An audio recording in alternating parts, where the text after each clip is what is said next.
গফরগাঁও উপজেলা, গফরগাঁও পৌরসভা এবং পাগলা থানার নেতৃবৃন্দ,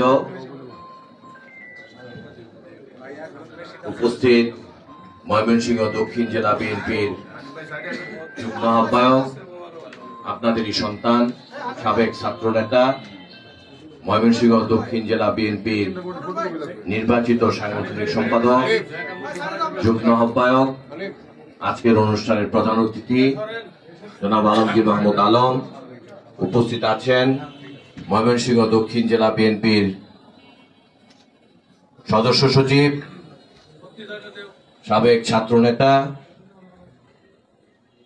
সাবেক ছাত্র দলের সভাপতি, সাবেক যুব দলের সভাপতি, ময়মনসিংহ দক্ষিণ জেলা বিএনপির সদস্য সচিব জনাব রোকনুজ্জামান সরকার রোকন সাহেব, উপস্থিত আছেন মঞ্চে উপস্থিত আছেন গফরগাঁও উপজেলার সাবেক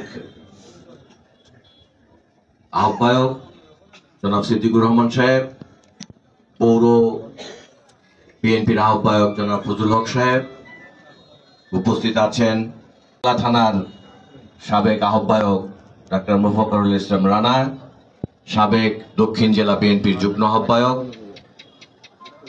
সাবেক দক্ষিণ জেলা বিএনপির যুগ্ম আহ্বায়ক আখতারুজ্জামান বাচ্চু,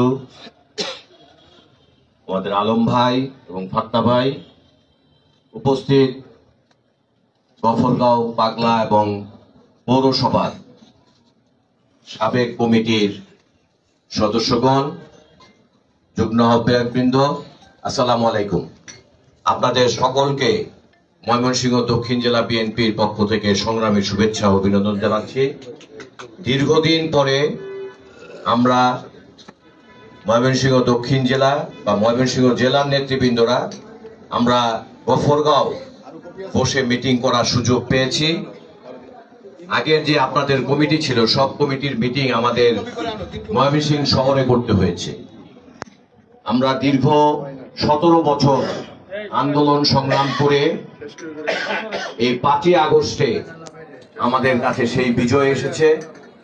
সেই বিজয়ের সুবাদে আমরা আজকে এই গফরগাঁও বসে মিটিং করতে পারছি। যে আন্দোলন সংগ্রাম গফরগাঁওয়ে আপনারা করেছেন, নেতৃবৃন্দরা যেভাবে নির্যাতিত হয়েছেন, অবর্ণনীয় নির্যাতন, আমাদের দক্ষিণ জেলার ভিতরে সর্বোচ্চ নির্যাতন হয়েছে গফরগাঁও উপজেলা, পাগলা থানা এবং পৌরসভাতে। আপনারা এখানে যারা উপস্থিত আছেন তাদের বেশিরভাগ নেতারাই ঘরে থাকতে পারেন নাই, বাড়িতে থাকতে পারেন নাই। অনেক নেতারাই গফরগাঁও বা পাগলায় আসারই সুযোগ পান নাই। এই অবর্ণনীয় নির্যাতনের পরে আমরা আজকে 5ই আগস্টে বৈষম্য বিরোধী ছাত্র এবং বিএনপির নেতৃবৃন্দরা যেগুলো গত 16-17 বছর যাবৎ আন্দোলন করে আসছি, সেটার সুফল হিসাবে 5ই আগস্টের দ্বিতীয়বারের স্বাধীনতা আমরা পেয়েছি। সেই সুবাদে আমরা আজকে এখানে উপস্থিত। আমি প্রারম্ভিক বক্তব্য দীর্ঘ করব না, আমি শুধু একটি কথা বলবো। আজকে আমরা এই অনুষ্ঠানটাকে, আপনারা যারা এখানে উপস্থিত আছেন, আপনাদের গফরগাঁও উপজেলা এবং পাগলা থানা মিলে 15টি ইউনিয়ন আছে। প্রতিটি ইউনিয়ন থেকে একজন করে কথা বললে ভালো হয়। আর পৌরসভাতে যে 9টা ওয়ার্ড আছে, এই 9টা ওয়ার্ড থেকে একজন করে কথা বললে ভালো হয়। আপনারা আপনাদের মতামত দিবেন। আপনারা আপনাদের কমিটি, আমাদের ভারপ্রাপ্ত চেয়ারম্যান কিন্তু সাংগঠনিক টিমও ভাঙে নাই।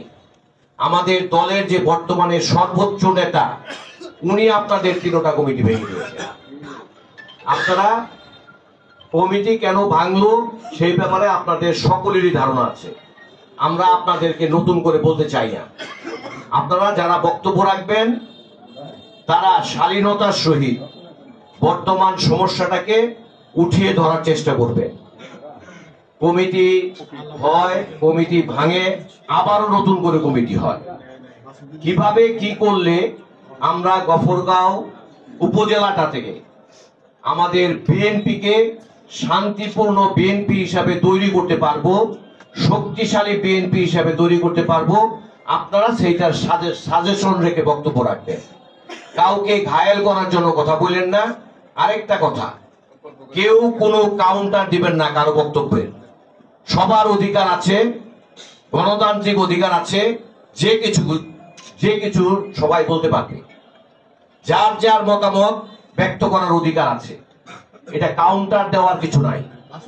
আমরা এখানে বসে বিবেচনা করব, আমরা আমাদের সাংগঠনিক টিমের সাথে আলোচনা করব কে কি বক্তব্য রেখেছে। আমরা ইতিমধ্যেই ময়মনসিংহ দক্ষিণ জেলার সবগুলি ইউনিট আমরা এইভাবে মিটিং করে শেষ করেছি ইতিমধ্যেই। এটাই আমাদের সর্বশেষ মিটিং। কাজেই আমরা আপনাদের মতামত দিব এবং আপনাদের সবার মতামত আমাদের দায়িত্বপ্রাপ্ত মাসুদ সাহেব আছেন দপ্তর, উনি আপনাদের বক্তব্য রেকর্ড করবেন, ভিডিও করবেন। কাজে এমন কিছু বললেন না যেই কথা ভিডিওতে থাকলে পরবর্তী সময়ে আপনাদের সাংগঠনিক সমস্যা হতে পারে। কথার শালীনতার সহিত সাংগঠনিক বক্তব্য দেওয়ার চেষ্টা করব। আমরা সবার বক্তব্য রেকর্ড করব, এই বক্তব্য আমরা পাঠাবো আমাদের ঊর্ধ্বতন কর্তৃপক্ষের কাছে। এইখানে কেউ কারো ব্যাপারে, কারো কথার উপরে কথা বলে এমন কোনো কিছু তৈরি করেন না যে আমাদের আপনাদের বিরুদ্ধে শোকজ দিতে হয়। আমরা ইতিমধ্যে একটা থানাতে শোকজ দিয়েছি। আমরা ময়মনসিংহ দক্ষিণ জেলা বিএনপিটাকে সুন্দর করে সাজাতে চাই। আপনারা 3টা ইউনিট এখানে আছেন, আপনাদের সহযোগিতা ছাড়া সম্ভব না। আপনাদের সহযোগিতা চেয়ে আমি আমার কথা আপাতত শেষ করছি। সকলকে ধন্যবাদ জানাচ্ছি। আসসালামু আলাইকুম।